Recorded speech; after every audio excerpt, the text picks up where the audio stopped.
은혜의 말씀.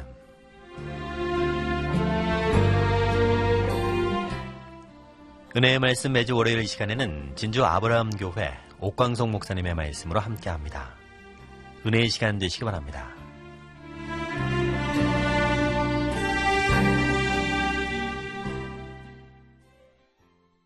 할렐루야, 예수 그리스도의 이름으로 문안드립니다. 오늘 방송을 시작으로 청취자 여러분과 매주 월요일 이 시간에 말씀을 나누게 되어 그 감사와 기쁨을 먼저 하나님께 돌립니다. 진주 아브라함 교회는 기독에 대한 성결교회 경남 서지방의 진주 감찰회에 속해 있습니다. 오늘 아침 교회 앞마당에 핀 튤립의 아름다운 자태를 잠깐 감상하고 방송실로 왔습니다. 봄도 깊었습니다. 벚꽃은 만개했고 진달래와 철쭉도 피었습니다. 이런 자연의 신비와 질서를 보면서 식물도 저렇게 자신의 본분에 맞게 때를 따라 아름다운 모습을 보여주는데 예수님의 자녀된 우리도 때와 시절을 따라 싹을 틔우고 잎을 내고 꽃을 피우고 열매를 맺어야 하지 않겠습니까? 저는 오늘 말씀을 묵상하면서 자문해 보았습니다. 만약 말입니다. 믿음은 있으나 행함이 없다면 그 믿음은 어떤 믿음이 될까 물어봤습니다. 그 답은 야고보서 2장 17절에서 찾을 수 있습니다. 이와 같이 행함이 없는 믿음은 그 자체가 죽은 것이라. 그렇습니다. 행함이 없는 믿음은 죽은 믿음입니다. 행함이 없는 믿음은 시장하신 예수님께 열매를 제공하지 못한 야단맞은 무화과 나무와 같습니다.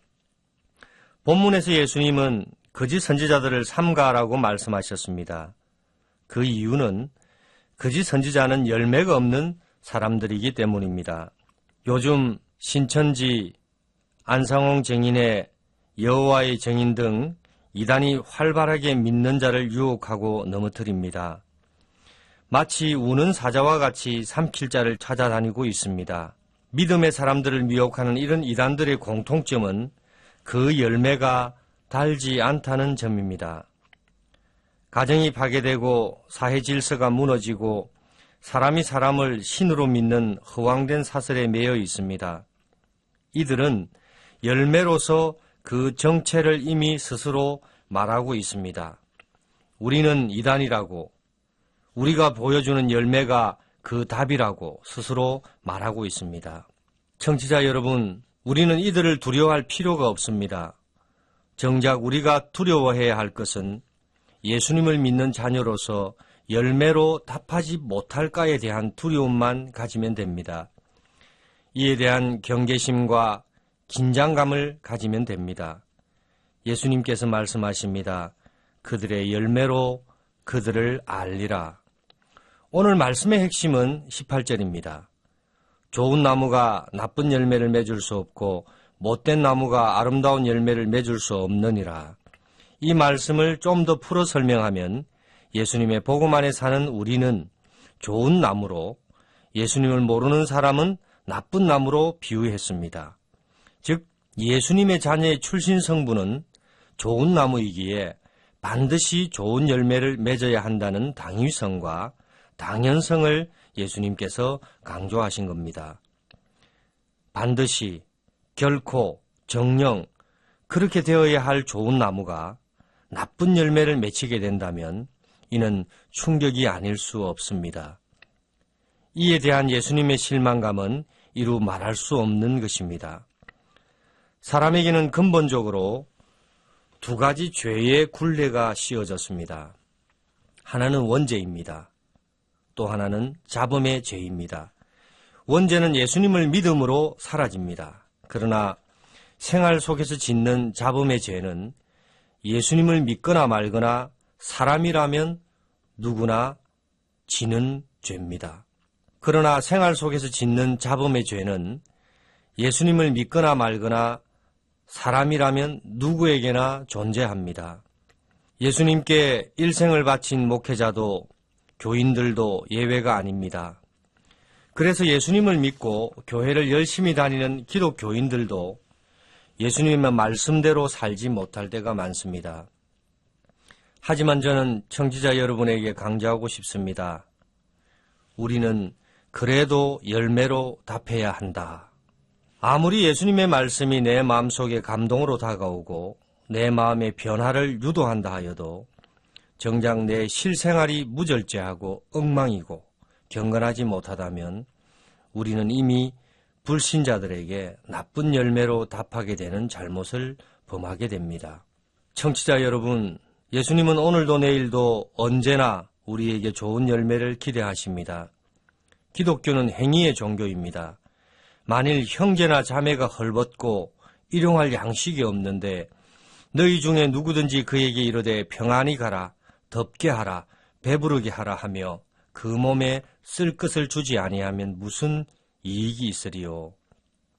이 말씀은 말로만 하지 말고 실제적인 도움을 주라는 말씀입니다. 잎만 무성한 무화과 나무를 저주하신 예수님은 이미 우리에게 기독교가 행위의 종교임을 말씀하셨습니다. 청취자 여러분, 하나님은 꽃에 의해서 우리를 평가하지 않으십니다.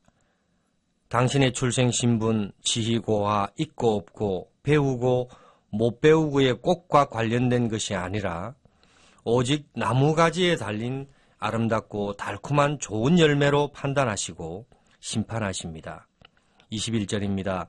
나더러 주여 주여 하는 자마다 천국에 들어갈 것이 아니요 다만 하늘에 계신 내 아버지의 뜻대로 행하는 자라야 들어가리라. 일부 크리스찬들은 교회에서의 믿음 따로 직장에서의 믿음 따로 그런 신앙을 가지고 삽니다. 한마디로 이중적인 삶을 살고 있는 겁니다. 이런 믿음의 이중성은 예수님을 모르는 사람들에게 복음을 받아들이기 어렵게 하고 마음의 문을 닫게 만듭니다. 이러한 믿음의 이중성은 불신자들에게 복음을 받아들이기 어렵게 만들고 마음의 문을 닫게 합니다. 우리는 열매로 답해야 합니다. 버락 오바마 대통령의 정책 조언자이자 신앙 상담가인 짐 윌리스는 그리스도인들의 삶의 방식을 보면 그들은 하늘나라가 가까이 왔다고 주장하지만 그 주장을 뒷받침해 줄 삶의 변화는 찾아볼 수 없다고 통탄했습니다. 왜 터키가 이슬람 국가가 되었습니까? 그 배후의 역사가 그 이유를 말해줍니다. 헨리쿠스 탄타로라는 기독교인이 있었습니다. 그는 십자군 4차 원정 때 군대의 총지휘를 맡았던 장군입니다. 그의 군대는 이름만 십자군이었지 전혀 하나님의 뜻을 실천하지 못했습니다. 그가 터키를 정복할 때 얼마나 잔인하고 포악하게 행했던지 십자군 원정 이후 터키는 더 이상 복음을 전했던 현장이 아니었습니다. 그곳에는 더 이상 기독교인을 찾아보기 힘들게 되었고 모든 터키인들이 모슬렘으로 개종했습니다. 그 이유는 헨리쿠스 탄타로 장군이 십자군의 이름으로 너무나 잔인한 악행을 많이 저질렀기 때문입니다. 셰익스피어는 백합꽃이 썩으면 오히려 잡초가 썩는 것보다 더 고약한 냄새를 풍긴다고 했습니다. 그리스도인이 열매로 답하지 않으면 무엇으로 내가 그리스도인 것을 나타내겠습니까? 송어를 잡은 노인의 이야기를 들려드리고 마치려고 합니다. 한 노인이 송어 낚시를 하느라고 분주하게 손을 놀리고 있었습니다. 지나가던 청년이 이 노인을 유심히 지켜보았습니다. 다른 사람들은 송어를 잘 낚지 못하는데 유독 이 노인은 쉽게 또 많이 낚는 것입니다. 신기하게 여긴 청년이 한참을 지켜보다가 노인에게 물었습니다. 노인장께서는 낚시질을 참 잘하십니다. 어떻게 이처럼 잘할 수 있습니까?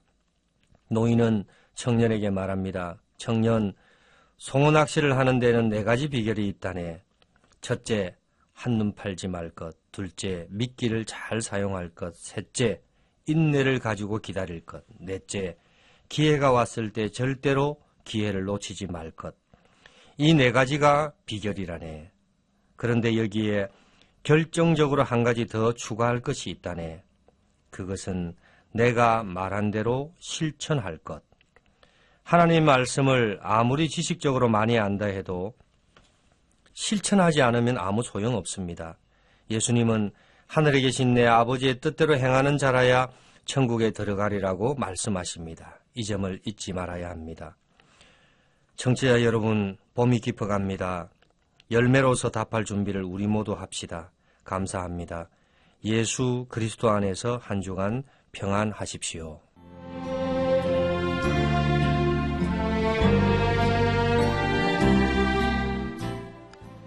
은혜의 말씀 지금까지 진주 아브라함교회 옥광성 목사님의 말씀으로 함께 하셨습니다. 오늘 말씀 들으시고 신앙생활에 도움받길 원하시거나 예수님을 구주로 영접하길 원하시는 분은 지역번호 055-754국에 1260번 055-754-1260 진주 아브라함교회나 055-269국에 9810번 창원 극동방송으로 전화 주시기 바랍니다. 또한 오늘 방송된 말씀 내용은 창원 극동방송 인터넷 홈페이지를 통해 다시 들으실 수 있습니다. 은혜의 말씀, 월요일 순서를 맺습니다.